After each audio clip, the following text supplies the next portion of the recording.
अस्सलामुअलैकुम, నమస్తే, welcome to cook with Asma #Hamida channel. ఈరోజు రెసిపీ వచ్చి సీక్ కబాబ్. పావు కేజీ మటన్ కీమా అండి. దాంట్లో ఒక పెద్ద ఉల్లిపాయ సన్నగా చాప్ చేసి దాంట్లో వాటర్ తీసేసి వేసుకోవాలండి. దాంట్లో తగినంత సాల్ట్ వేసుకోవాలి.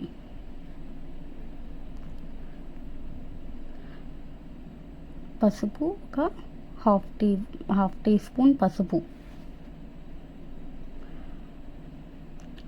అల్లం వెల్లుల్లి పేస్ట్ ఒక స్పూన్, సన్నగా చాప్ చేసుకున్న 2 పచ్చిమిరపకాయలు, మటన్ మసాలా, పెప్పర్ పౌడర్, ధనియా powder 1 spoon, pepper powder half teaspoon అండి, శనగపిండి 2 టీ స్పూన్స్,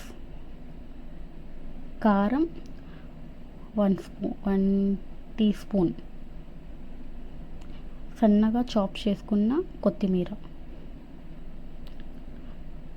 ఒక పావు టీ స్పూన్ చిల్లీ ఫ్లేక్స్. మీరు స్పైసీ ఎక్కువ తినేవారైతే చిల్లీ ఫ్లేక్స్ కొంచెం ఎక్కువైనా వేసుకోవచ్చు. బ్యాటర్ అంతా బాగా మిక్స్ అయ్యేలాగా కలుపుకున్న తర్వాత ఒక 15 మినిట్స్ ఫ్రిడ్జ్లో పెట్టుకోండి.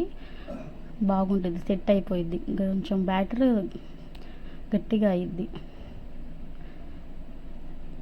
కబాబ్ స్టిక్స్లో గుచ్చుకొని ఇలాగా సీక్ కబాబ్ చేసే విధానంలో చేసుకోండి. మీ దగ్గర కబాబ్ స్టిక్స్ లేకపోతే పెన్సిల్ అయినా యూస్ చేసుకోవచ్చు.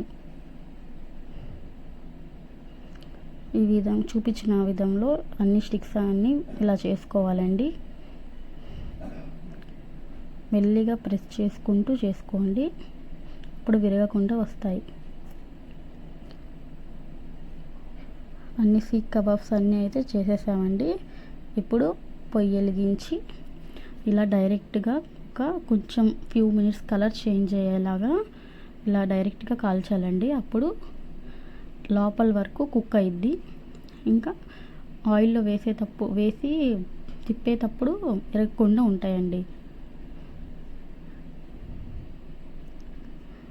ఈ విధంగా అన్ని సీక్ కబాబులన్నీ కొంచెం కలర్ చేంజ్ అయ్యేలాగా కొంచెం గ్యాస్ మీద మంట మీద ఫ్రై చేయాలి. దాని తర్వాత ఆయిల్ వేసుకోవాలండి. పెనం పెట్టుకొని షాలో ఫ్రై చేసుకుంటే చాలండి, డీప్ ఫ్రై చేయాల్సిన అవసరం లేదు. దాని తర్వాత మెల్లిగా ఇలా టిష్యూతో పట్టుకొని రిమూవ్ చేయాలండి స్టిక్ని. ఈ విధంగా రిమూవ్ చేసి 5 to 6 మినిట్స్ మెల్లిగా టర్న్ చేసుకుంటూ ఫ్రై చేసుకోవాలండి.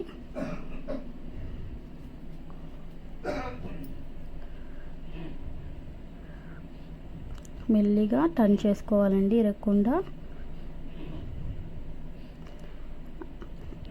అన్ని సీక్ కబాబ్లు ఫ్రై చేసుకొని